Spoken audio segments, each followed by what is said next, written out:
interview, but I'm a super fan. But I'm gonna be so chill about it. I did hear, though, speaking of 30 Rock, you were here, was it last season for SNL when they did the cameo? Yeah. For Save the Last Dance? Yes. I heard that was very last minute that they called. It was literally the day before, like the afternoon before. Friday afternoon, I get a call that Chloe Fineman had written a sketch for me, and I was like, yes. And then got in a car on Saturday and went to the studio and rehearsed, and that was it. Oh my God, it was so good. I had to bring it up, because this building, there's so many like iconic memories with it, but especially those when you fly in for SNL and do something like that, and then it's like such a big cultural, like pop culture moment all of a sudden again. But that movie, God, was so good. That and 10 Things I Hate About You is like the best soundtrack ever, but whatever. Is it true that you've never owned a car?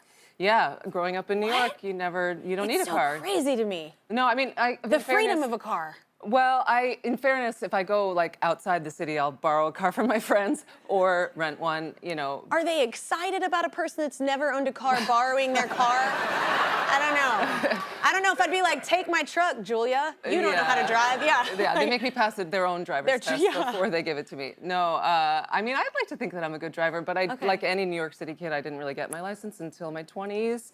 What happens when you're an actor and you drive in films, obviously, right? Funny story. If you remember way back in the day, the Bourne Ultimatum. We all do. Okay. Yeah. So that was Paul Greengrass's style of directing is that you don't do like CGI or green screen, no process trailer where it's like a trailer pulling the car. So we had to do a driving scene in Spain on the highway in the middle of the night in the pouring rain, and I'm driving, and I remember getting in and Matt Damon sits in the passenger seat and he's like, wait, you're from New York? And he literally almost jumped out of the car. Because those are already hurdles for an experienced driver. Like, you know, rain in a different country, all those things are like, I wouldn't be excited about, but like, wow. And having to memorize dialogue while you're driving, and to be honest, I missed the exit in the scene, and we had to go back like a half an hour. The crew hated me. Matt Damon was probably like, I'm gonna die. He was like, you're fired. Yeah. No, he wasn't. Yeah. So 10 Things I Hate About You just turned 25, which makes me feel so old. But it's such a great. That was your first big film, right? The first, the big, huge. That's how I kind of was introduced to you. Yeah, that was my first big part in a movie, in a studio movie. Wow.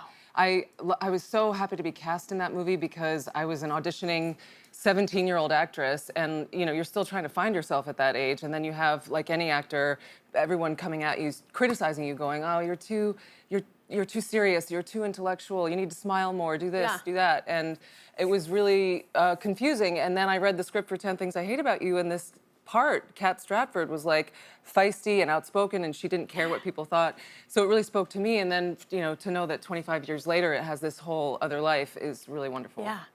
You know what I loved about it too? It was one of those films that like everyone, I mean, I don't even know our ages, like comparatively speaking, but I just mean everyone my age, whenever we watched it, there were all these films that were very light, but I felt like that film, it was cool because it was funny, but you cried, and you went on this like emotional journey with the characters, but it just had a lot more depth, I felt like, and I felt like it translated to a lot of girls that weren't the typical person you're saying the directors were wanting at the time. You know, that Kat was like somebody that we all related to. Yeah, I think that's why it was huge. It was written by two badass female writers. Yeah. Way to go. Yeah.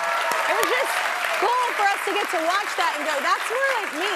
Like, you know? Yeah, I don't think there were a lot then. Authentic about it. Yeah. And it's nice to know. Like then it was always like someone was saving the girl and I wanted to barf every time. Like as a kid, I was just like, we all don't need saving or all she the like, time. yeah, or she like takes off her glasses and and all of a sudden she's that's my favorite when people try and like not be pretty. And I'm like, it's not gonna work. It's like, you're just hot. I'm sorry, it's your burden.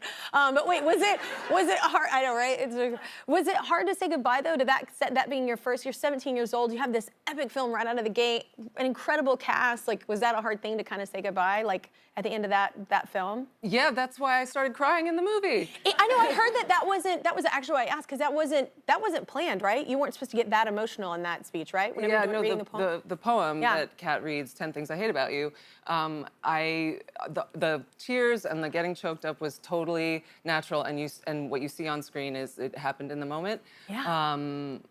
Then we do a funny, you know, this is my first experience with this, but actors, when you film a movie, have to go back and re-record the sound a lot of times because you clean it up. Yeah. And that scene in particular, you know, we captured this like beautiful, spontaneous moment of being sort of overwhelmed and happy and sad that the movie was coming to an end. And then there happened to be like a dolly track with the moving camera that squeaked over the audio. So I had to re-record it, which is like you have to sort of fake the emotion again. And it was so perfect, like the first time. Oh, that sucks. But it's part of the job. Yeah. You are an actor, so yeah, you did well. And you would never know that. Nobody would ever even know that happened. It's just such a great film. I love that. But we need to get to a couple commercials, but I'm gonna hand things over to Ashley. Hi, Kelly and Julia. Julia, you were such a big part of my childhood. I probably watched 10 Things I Hate About You 100 times with my friends. Sometimes we'd even act out the scene with I Can't Take My Eyes Off You. Oh, so good. Yes. You know, with the whole marching band playing and Heath Ledger walking down the bleachers. For everyone, don't take your eyes off your TVs. Kelly has more with Julia after this. We are back with Julia Stiles. Give it up, everybody. That was a look at her new movie. It's called Wish You Were Here, and it's available now on digital. So, they're standing. Go ahead. So, explain the film for everybody that hasn't seen it. It's a love story. It's kind of, I'd like to say it's like two versions of a love story. It's the love story that the couple has in reality, and then the love story that they dream about, because she finds out that he's in the hospital and it's not going well. So she tells him these stories about even the first night that they meet, actually, before out in the world. They play this game where she tells him the story of sort of like their made-up love affair, as though they're an older couple looking back on a lifetime of memories together. But it's got... And this is before she knows. And that's before she knows, yeah. It starts with a one-night stand. Yeah. And then she gets ghosted and doesn't understand why until she finds out that he's in the hospital. But, there's like the moment that you just showed, there's some lighter moments, too, with her family and friends trying to pressure her to get over him and go on a dating app and, life. Yeah, life. Yeah, absolutely. Yeah. Why did you want, I can only imagine you have so many things that come across your desk, so many books that you come across, all the things, like why did you pick this one to be your directorial debut? I had been looking for a story for a really long time, and I think I was kind of probably shy about it too, until one of the actresses in the movie who plays the best friend, she sent me this book, and she was like, I heard you wanted to direct, what about this book? And I could so see it as a movie, and I laughed, I cried, I laughed through my tears, and it just viscerally got me, and that was the thing that pushed me into saying, okay, now's the time, this is it. If it moves you, it'll move others. Yeah. Absolutely, it's so great. Were you nervous about that? Because you're an actor, right? First, that's how we know you, and you're on set. All some of these other actors, like, how do you feel like you played in that arena, being like directing them? Because I feel like a lot of actors always feel like they have to be people pleasers, and when you're a director, you have to be kind of a different personality type. Yeah. When it came to like the technical stuff, where to put the camera, all that, I felt really confident. And then I realized that I did all the things with the actors that I swore I would never do. Like what?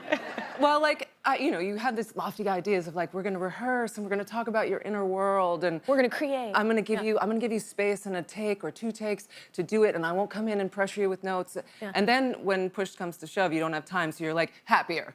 Do it faster, slower, go again, go again. Blunt, Don't do that. Yeah, there is only so much time, usually, yeah. And especially if like the sun is involved or anything, that's the same thing with music videos. It's like, we only have an hour, you have to do it now, yeah. I love that. So wait, you now have 3 kiddos.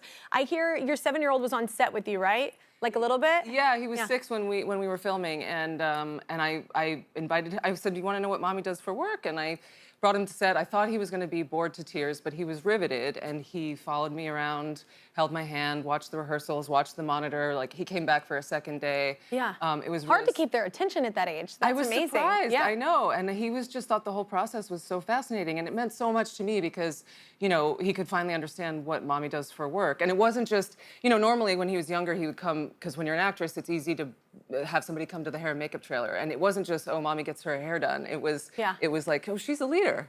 Yeah. Oh, and it's just so powerful to show. Yeah. You also, how old is your youngest? 1. I was gonna say, that was like while doing all this, right? So he was he was born 3 months before we started shooting. That is a and decision, It ma'am. was, well, it was kind of what the universe threw at me, but in a wonderful way. Yeah. But I mean, we had been trying to make this movie for 5 years, and we had lots of obstacles and hiccups and getting it financed and whatever. Finally, we were ready to start shooting, and then the SAG strike happened, and we had to. Then baby was born, and then we finally had the opportunity to shoot the film, and I was like, I have to do this. You know, now's my chance. And anytime I was ever like feeling bad, like I wasn't paying enough attention to my family, or feeling bad, like I wasn't paying enough attention to the film, I kept thinking, or just overwhelmed. I was like, women do this all the time. Women do this all the time. Remind yourself, yeah, you have to remind yourself. It's a lot, though. That's a lot on your plate. We're going to take another short break. Wish You Were Here is available now on digital. Be sure to check it out.